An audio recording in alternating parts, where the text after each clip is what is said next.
연초에 구독자분이랑 새해 인사 겸 바르바코아 크라시코라는 데를 갔습니다.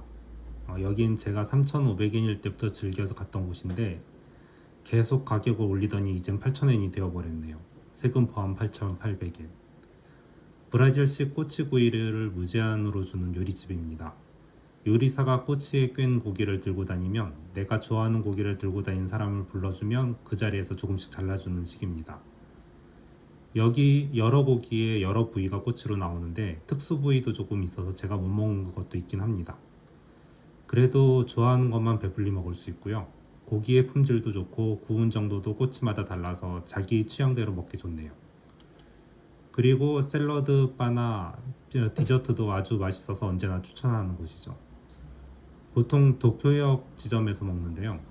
이유는 도쿄의 야경도 보기 좋고 분위기도 고급스러워서 손님들 데리고 먹기 아주 좋기 때문이죠.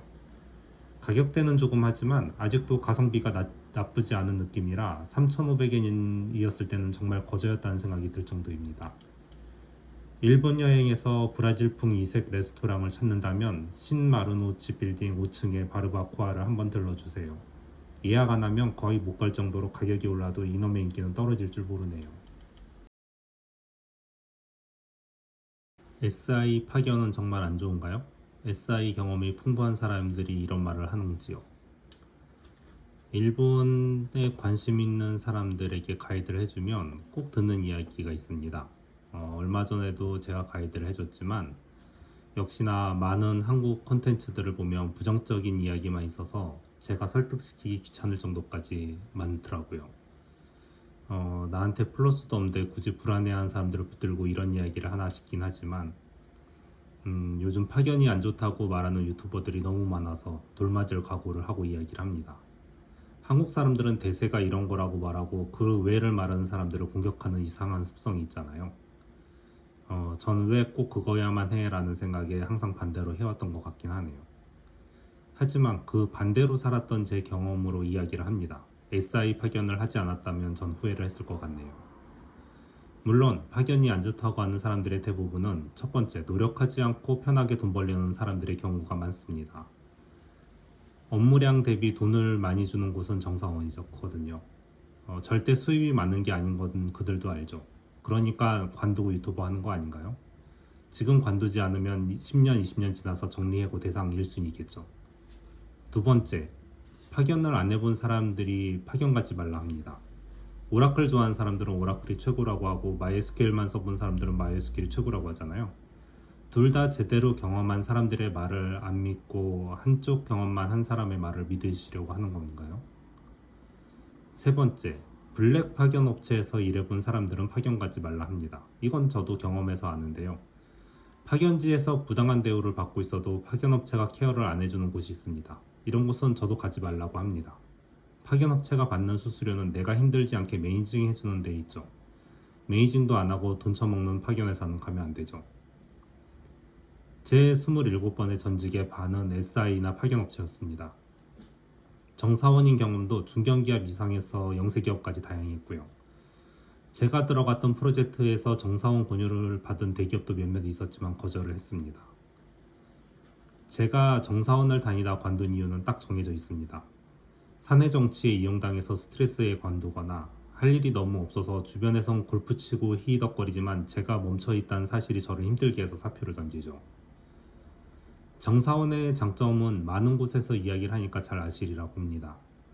하지만 충분히 파견업체에서 일해보지 않으신 분들은 아마 공감하지 않을 수 있습니다. 제가 아직도 SI 프로젝트를 파견으로 들어가는 이유입니다. 파견업체는 내 입맛에 맞춰 정하고 내가 원하는 업무가 없으면 언제든 파견업체를 바꿀 수 있습니다. 그리고 프로젝트가 끝나고 내가 원하는 만큼 쉬고 다음 프로젝트에 들어갈 수 있죠. 더 큰 프로젝트에 참여하기 위해서 일시적으로 파견업체를 바꾸기도 합니다. 어느 정도 레벨이 인정받아지면 파견업체들끼리 이렇게 하죠. 상류 공정은 청부를 받은 업체의 사람이어야만 하거든요. 이 정도 되면 이력서는 큰 의미가 없어요.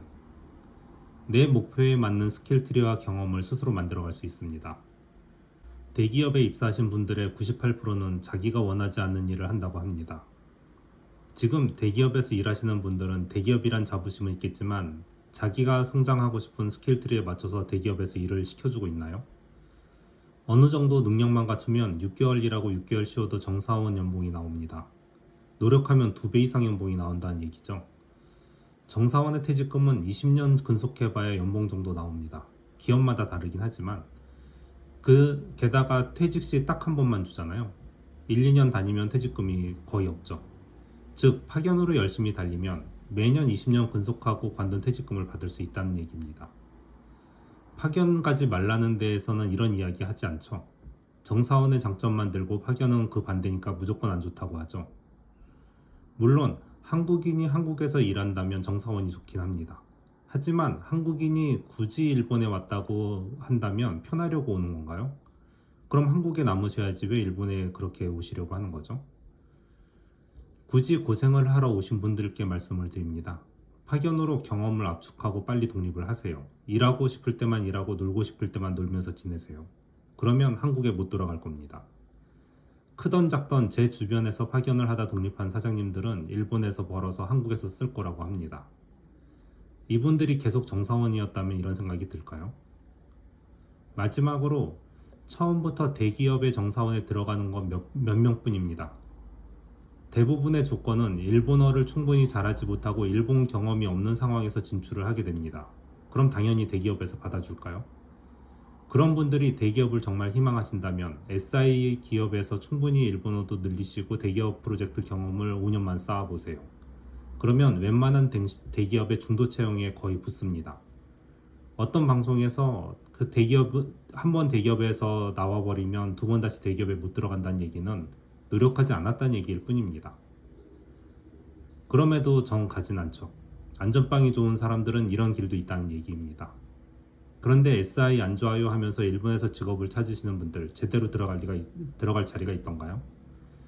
벤츠가 최고인데 돈이 없어. 그런데 벤츠를 타야 돼. 그래도 돈이 없어. 같은 이야기가 아닌가요? 그래서 그런 상담을 받으신 분들 결국 대기업에 들어가셨나요? 일본 대기업에 들어갈 만한 충분한 조건이 안 되시는 분들이 일반적으로 상담을 받는 거 아닐까요? 그럼 그 상황에서 자신의 미래를 현실적으로 그려야지 무조건 SI는 안 되니까 하면서 아무것도 아닌 회사에 들어가서 다시 시간만 버리실 생각인지요? 정사원이 좋다는 영상에 대해서 태클을 걸진 않습니다. 단지 SI는 블랙이니까 가지 말라는 콘텐츠에 대해서만 태클을 걸고 있습니다. 끝.